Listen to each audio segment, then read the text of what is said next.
Hindi ko po mahanap ma'am, pati yung subsumption ni Osabel. Hi teachers, hi future operators, kumusta? Kumusta?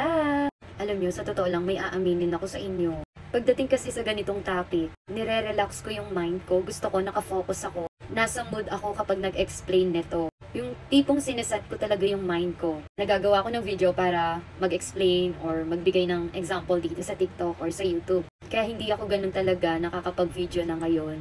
Lalo na medyo nagiging busy sa pag-a-adjust. Marami ding inaasikaso ngayon. Masaya sa DepEd, masaya sa mga bata. Pero yung totoo, nakakapagod din. Hindi ako nagre-reklamo. I'm just sharing the truth. Kaya pasensya na po kapag hindi po ako nakakasagot sa mga tanong niyo po agad.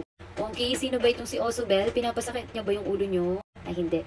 Si Sir David Osabel pala. Okay, si David Osabel po is American. Sa kanya ang theory ng meaningful learning or verbal or eto nga subsumption theory. Sinasabi niya yung knowledge daw ay na-achieve ng pagkakasunod-sunod.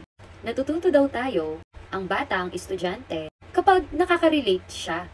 Kaya nga sabi ay meaningful learning. We are talking about the prior knowledge. Ano ba ibig sabihin ng prior knowledge? Ito yung may background na yung bata, may alam na siya sa sinasabi mo at itinuturo mo. May experience na siya. Si learner, may alam na siya. Para sa ating mga matatanda din. Wow, matanda. I mean, di ba kapag may nagkukwento sa atin, may nagsasabi, kahit yung mga teacher natin na mga nagtuturo, kapag nakaka-relate tayo, mas madali tayong natututo.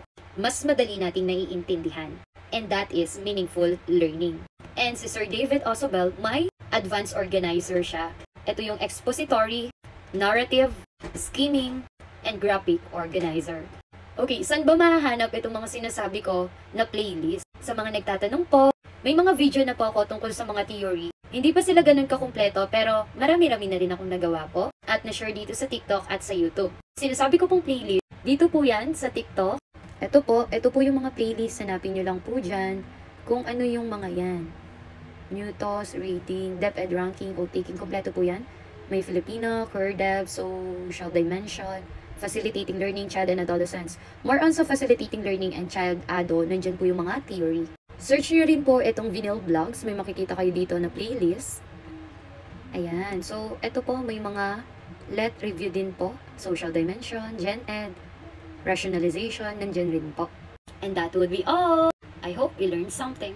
Kapag hindi na ako medyo busy, namimiss ko na rin to. Mag-reply sa mga tanong nyo. At yun lamang po. Thank you po!